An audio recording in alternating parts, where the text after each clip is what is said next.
Hello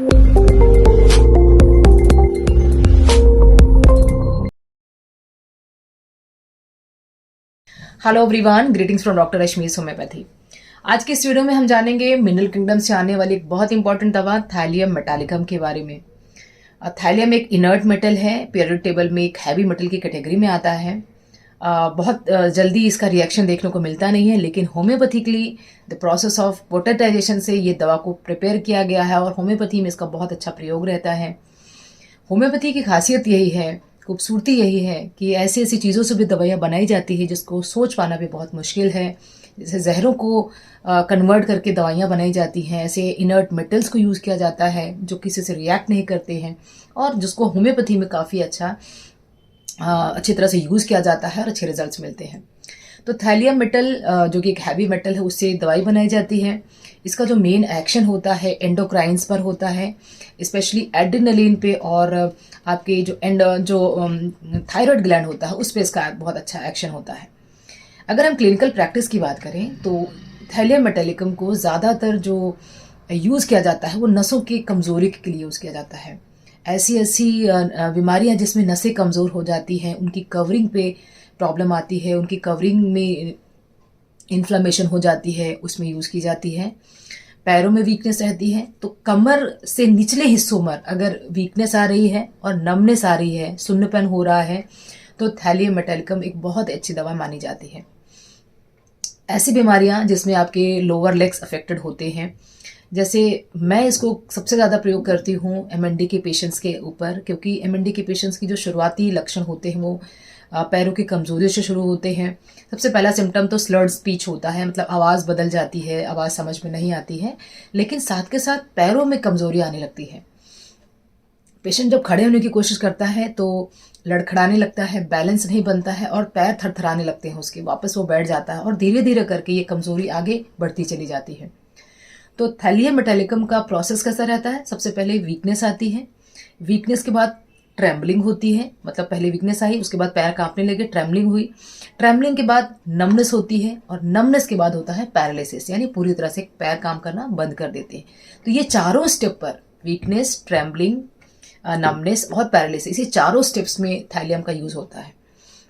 और MND की ही तरह ही दूसरी बीमारियां होती हैं जिसमें पैरों में कमजोरी आती है, जैसे मल्टीपल स्क्लेरोसिस है, यानी जो आपकी नसें हैं उसके जो माइलिन शीट होती है उसकी इन्फ्लेमेशन हो जाती है। मल्टीपल स्क्लेरोसिस में अलग अलग जगह पे प्लाक पड़ जाते हैं और उसमें भी पैरों में कमजोरी आती है, स्टिफनेस होती है।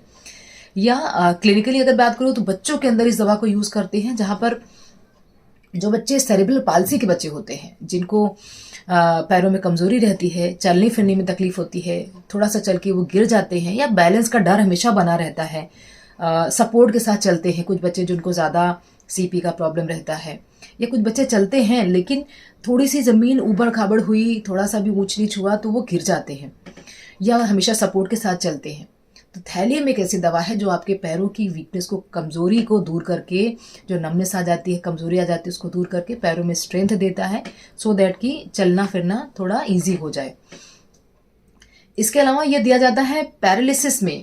पैरालिसिस अगर पैरों का हो जाता है, पैर बिल्कुल भी काम नहीं कर रहे हैं ऐसे केसेस में, या पैराप्लेजिया यानी दोनों पैरों में कमजोरी है, पैरों में वीकनेस है, पैरालिसिस है, तभी भी दवा बहुत उपयोग में लाई जाती है। तो जब हम थैलियम मेटल के बारे में बात करते हैं तो एक थोड़ी बहुत कमजोरी अगर आ जाती है, एक्यूट इश्यूज में कम देते हैं, लेकिन अगर लंबी बीमारी है, इन्वेस्टिगेशन के बाद अगर आपके पास पेशेंट आया है कि उसने बताया कि मुझे ये बीमारी है, फॉर एग्जाम्पल एमएनडी है, या सीपी का बच्चा है, या मल्टीपल स्क्लेरोसिस है, तो उन केसेस में, या इवन मेरे पास अभी एक केस है मायस्थीनिया ग्रेविस का, उसमें हमारे एक पेशेंट है, बहुत ही अच्छा उनको इसका रिस्पांस मिला है। वैसे उन्होंने जो कंसल्ट किया था वो डिप्लोपिया के लिए किया था, मतलब आंखों से उनको डबल विजन दिखता है, जो कि मायस्थीनिया का एक बहुत ही कॉमन सिम्टम होता है, लेकिन साथ में उनको पैरों में वीकनेस भी आ रही थी और वो अपने पैरों पे ऐसा बताते हैं, शुरुआत में उन्होंने ऐसा बताया था कि 50 मीटर से ज़्यादा वो चल नहीं सकते थे। तो अभी हम इस दवा को करीब 6 महीना हो गया उनको ये दवा देते हुए, और अब अभी उन्होंने बताया लास्ट कंसल्टेशन में कि अब 1 से 2 किलोमीटर वो चल सकते हैं। तो इसका जो रिजल्ट होता है किसी भी एज के पेशेंट के ऊपर बहुत अच्छा होता है, क्लिनिकल प्रैक्टिस में इसका बहुत अच्छा यूज रहता है। तो अगर ये सिम्टम्स मिलते हैं कि पैरालिसिस के लक्षण आ रहे हैं या चलने में गेट बदल गया है। गेट बदल गया मतलब चलने का चाल ढाल बदल गई है, जिसको हम लोकोमोटर एटैक्सिया बोलते हैं, जिसमें कि आप कैसे चल रहे हैं वो आप कंट्रोल नहीं कर सकते। जैसे आप क्या करते हैं, जब आप चलते हैं तो आपका हर स्टेप एक दूसरे स्टेप को फॉलो करता है, लेकिन लोकोमोटर एटैक्सिया में क्या होता है, एक पैर इधर जाता है, अगला पैर इधर, अगली बार ये पैर इधर जाएगा, फिर ये इधर जाएगा, मतलब कुछ पता नहीं है कौन सा पैर किधर जाएगा। तो इस तरह के जो गेट होती है, अनसर्टेन गेट जो होती है, या लॉस ऑफ बैलेंस जो होता है, ऐसे केसेस में थैलियम बहुत ही ज्यादा यूजफुल दवा होती है।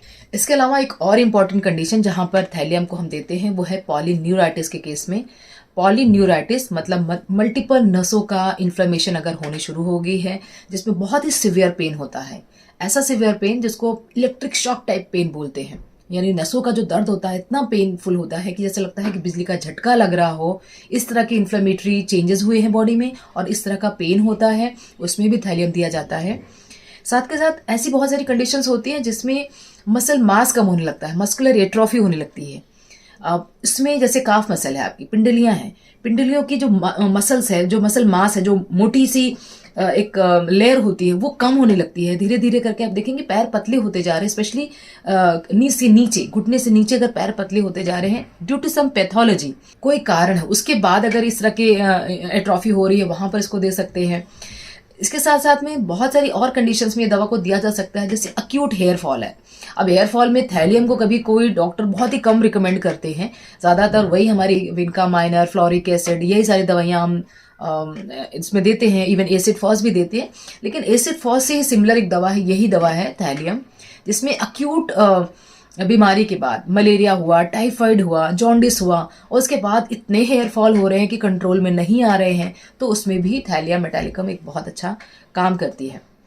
इसके अलावा जो पेट का दर्द है, पेट का दर्द बहुत ही severe shooting type of pain है, मतलब जैसे लगता है यहां से शुरू हुआ पेन और यहां पे जाके लगा, इस तरह का जो दर्द होता है, सिवियर काइंड ऑफ पेन होता है, तो वहां पर भी थैलियम काम आती है। थैलियम ऐसे लोगों के अंदर भी बहुत अच्छा काम करती है जिनको रूमेटिक पेन्स रहते हैं। ज्यादातर ऐसा देखा जाता है कि कुछ एज रिलेटेड बीमारियां होती हैं, जैसे ऑर्थराइटिस का पेन है, या रूमेटॉइड ऑर्थराइटिस का पेन है, या पैरों में नसों का दर्द हो रहा है, वेरिकोज वेन्स है, या डीवीटी का प्रॉब्लम है। तो उन सारे केसेस में पैर कमजोर होने लगते हैं, पैर थरथराने लगते हैं, कई बार पैर एकदम सुन्न पड़ जाते हैं। इवन न्यूरोपैथी का जो पेन होता है, यानी चाहे डायबिटिक न्यूरोपैथी कह लेते हैं, या विटामिन B12 के कारण जो न्यूरोपैथी होता है, तो न्यूरोपैथी के कारण भी अगर पैर में वीकनेस आ रही है तो ऐसे केसेस में भी दे सकते हैं। उसके अलावा चींटियां रगड़ना यानी फॉर्मिकेशन की सेंसेशन ऐसे पेशेंट्स बताते हैं, स्पेशली छोटी अपनी उंगलियों से और पैरों से स्टार्ट होकर के जैसे लगता है चींटियां से चल रही हैं, और ये जो फॉर्मिकेशन होता है, चींटियां चलने वाली जो सेंसेशन होती है, उंगली से शुरू होकर के आपके पेरिनियम तक जाती है, पेल्विस तक जाती है, और इनर ऑफ द थाई में भी चींटियां रगड़ने जैसी सेंसेशन देखी जाती है। तो नसों से संबंधित जितनी भी प्रॉब्लम्स है उसमें थैलियम का एक बहुत इंपॉर्टेंट इंडिकेशन होता है। तो सीक्वेंस आपको यही याद रखना है कि weakness, numbness and then paralysis, ऐसे कंडीशन देखने को मिलती है, तो आप इसको दे सकते हैं। डोसेस की बात कर लेते हैं, तो थैलियम ये जो दवा होती है इसको हम लोअर पोटेंसीज में यूज करते हैं, 6 CH या 30 CH में 4 ड्रॉप्स ले सकते हैं। लेकिन क्योंकि ये हमेशा एक बड़ी बीमारी के कारण होने वाले सिम्टम्स में दी जाने वाली दवा है, तो बेहतर होगा किसी डॉक्टर की सलाह पर ही दवा को ले, क्योंकि इसके लक्षण मिलाना बहुत जरूरी है। तो होम्योपैथी की ये दवा बहुत ज़्यादा इंपॉर्टेंट है, आप सब लोग इसको यूज़ कर सकते हैं, और बहुत बड़ी बड़ी प्रॉब्लम्स में भी इसका रोल रहता है। तो आई होप ये इन्फॉर्मेशन थैलियम मेटालिकम के ऊपर आपको पसंद आई होगी और आपके लिए काम की होगी। अगर अभी तक आपने मुझे इंस्टाग्राम पे फॉलो नहीं किया तो मुझे फॉलो कर सकते हैं, वहां पर भी मैं ऐसे ही हेल्थ रिलेटेड रील्स डालती रहती हूँ। और अगर आप मेरे साथ अपना कंसल्टेशन बुक करना चाहते हैं तो व्हाट्सएप नंबर 7017991940 पर व्हाट्सएप करके अपना स्लॉट आप बुक कर सकते हैं। Wishing you very good health, thanks for watching.